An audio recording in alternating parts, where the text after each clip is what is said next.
So many moons ago, not many moons, 1 moon ago, James Walker, JJ, I hope you're watching, asked for some advice on a specific fashion. And then today, or this week, we had another person ask a fashion question also, both of them asking me. So we're going to talk about Goths and steampunks. Oh. If you are a strict traditionalist, please do not take offense. I'm going to try and make this reasonable for everybody. Look away now. Yes. Yeah.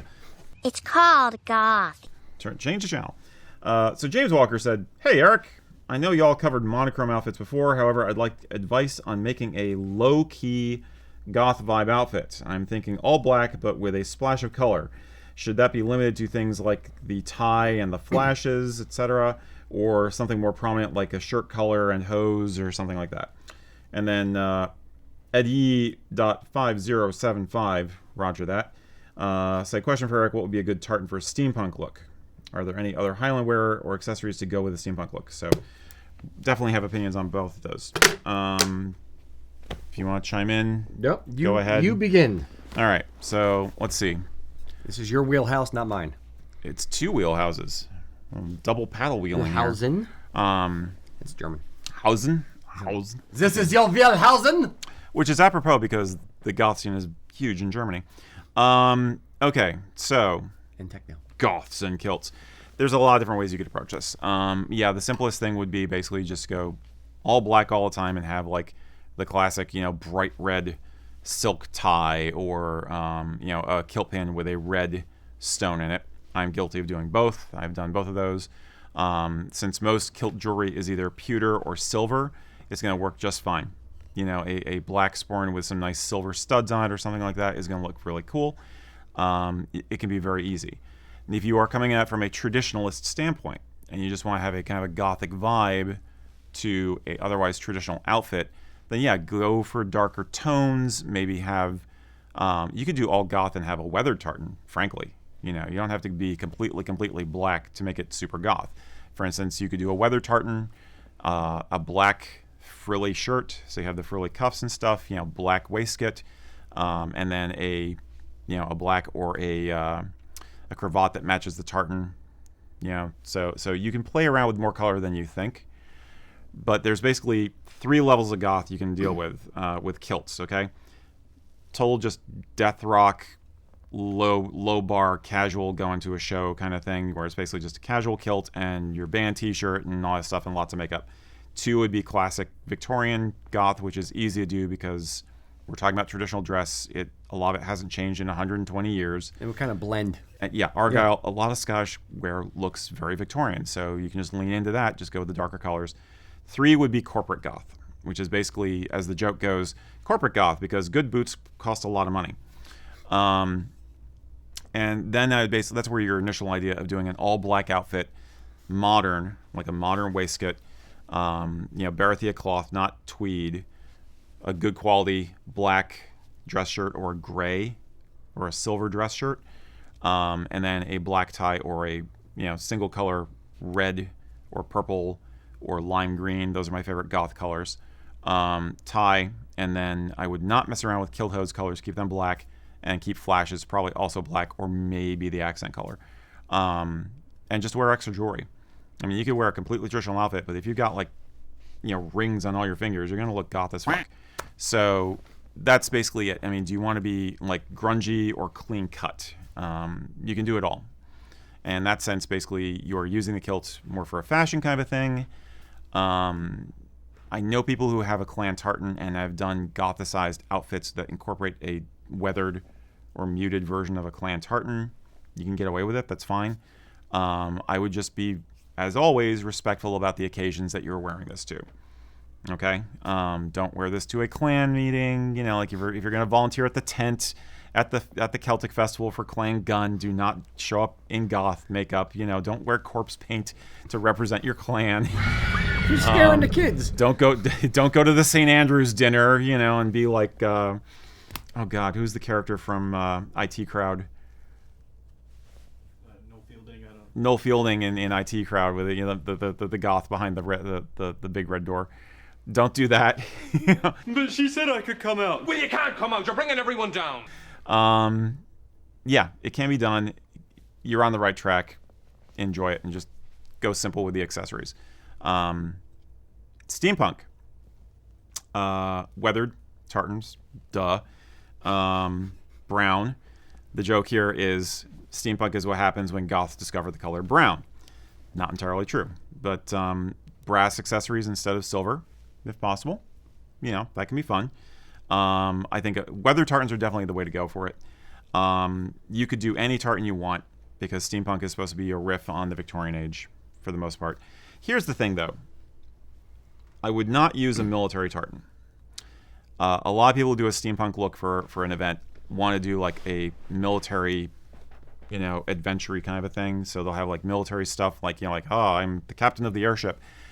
Don't use a tartan that's actually in use by the British military. Okay, just like there's a very important piece of advice for the steampunk community that you do not use medals or pieces of military uniforms that you found in an antique store as part of your outfit. Go with something which is fake, is fantasy, or something instead that has the military feel you want, but is not even close to being possible to being construed as stolen honor. Stolen valor. Stolen valor. Okay. That's what I would do. Like, maybe that doesn't apply to Blackwatch because Blackwatch is so ubiquitous, but I wouldn't use Blackwatch tartan. I wouldn't use Gordon, any of the more famous military unit tartans. And I would certainly not use, medals that somebody earned somewhere and then wound up in a junk shop after they passed away. Don't do that. I would even go so far as, if you want to be really cautious, use a universal tartan, not a clan tartan. So you don't have somebody coming up and saying, how dare you disrespect my clan by wearing that tartan at this festival and with that outfit. Yes. That costume. I don't think you have to worry about that much. Most people are not going to really pick up on it, especially if you're going to an event like a steampunk day. But still, respect is respect. So I would go with a universal, ideally, and I would shoot for weathered or muted tartans for a steampunk outfit. Under our banner of being a sincere student of the culture, it's that gray area in the middle where it's a costume in some instances, it's part of your personal aesthetic in other instances. So I would be a little cautious of wearing a clan tartan that is not your own to the thing, potentially, or like you said, maybe stick with a universal. Or if you do wear, a clan tartan, it's if it's yours, great. Because if someone says like, why are you wearing, the McNeil of Barra clan tartan with your goth outfit? Like, because I'm a McNeil of Barra. Yeah. Ta-da! Yeah. Like instant answer, shut down the opposition. Yeah. So in that way, you have a built-in response, and they'll probably just like, this is how I dress, this is who I am, and I'm just wearing my family's kilt as part of that. Right. What's the problem? Or if it's going to be part of a steampunk costume or outfit for a steampunk World's Fair, right. Then a universal would probably be easier to explain. Well, this is just the Kilts and Culture tartan, or this is Blackwatch weathered, or this is Scotland Forever weathered tartan, and that's why it works with the outfit. So you're not offending people who may be offended if that matters to you.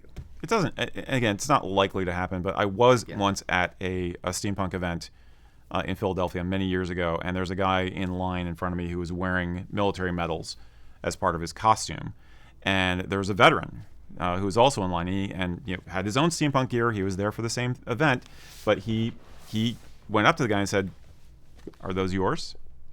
How'd you get those?" And the guy and the guy was like, "Well, it's just a costume." I was like, "You need to take those off right now." And I totally agreed with him. But it's definitely a spectrum between a costume and a lifestyle choice clothing and anything else. Yeah. I lost my Tradition. analogy, but tradition. But there's like you can be retro, vintage, Victorian-ish without being steampunk, or you can have a little steampunk kind of a vibe. We sell a lot of our gears, kilt pin, don't let the bastards grind you down, because it's great for steampunk, but it's also something you can wear anytime.